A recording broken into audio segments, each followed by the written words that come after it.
Tuze tukulaga emboozi ku mawulire gaffe zikwata ku nkaayana mu bukulembeze bw'omu Kikuubo mu Kampala nga aba Kikuubo Business Community okuva Haji Muhammad Katimba yali ssentebe waabwe lwe yafa omwaka oguwedde bazze basika omuguwa.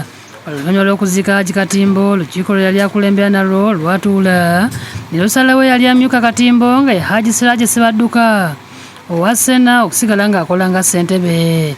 Kyokka kino kyawakanyizibwa ab'ekiwayi kya Joshua Kasibo nga bagamba nti bye balondebwa oluvannyuma lwa Haji Katimba okufa. Instruction zonna ze tuze tufuna zigamba nti intalimu okubeerawo eteekwa kubeera ng'ebeeramu abo ababaddewo. Ku ntandikwa y'omwezi guno ab'ekiwayi kya Kasibo baayagala okuwamba ofiisi n'emiryango bisolozebwako, kyokka ebyokwerinda ne babalemesa newankubadde baali balumiriza nti KCCA yali bawadde obuyinza okulembera ekikuubo.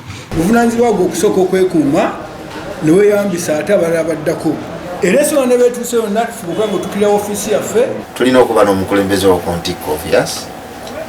Yenna anaabazze tumuwero kaaminga. Woofiisi ez'enjawulo zizze zibatuuza nga ne ku bbaaza ya Sabbiiti eno RCC wa Kampala Central Shafiiki Nsubuga, Mmeeya wa Kampala Haji Salimu Uhuru n'abakungu okuva mu KCCA baasinkana buli luuyi ne luweebwa omukisa okwogera ku butakwatagana buno. Embiba biri mu Lyakisinga ate kati wansi abantu aba naye of course ekikubo kizasigala nga kiriko ekitya twagala tufunawo crucial things. Abasuubuzi bano nga bavudde mu lukiiko beekuba mu ttooki ne balonda Haji Rashid Ssenyonga owa Kyapa okugira ng'akuuma entebe okutuusa ng'enteeseganya ziwedde. Obukulembeze bwaffe bukyali mu control, tewali kutaataaganyizibwa bantu bonna bayingira, tewali kutaataaganyizibwa bantu bonna. Wabula ekyennyamiza kwe kuba nti ab'ekiwayi kya Kasibo bakedde kwambala mataawo ne basalako emiryango okusolooza emmotoka yaziyingira mu kikuubo ku kifuba.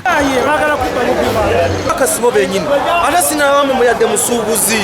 Abavubuka bano abadde baganye emmotoka okutambula, poliisi okuva ku Mini Prize tebalwisizza ne bakwata n'amataawo ge badde bambadde ne bagambulamu.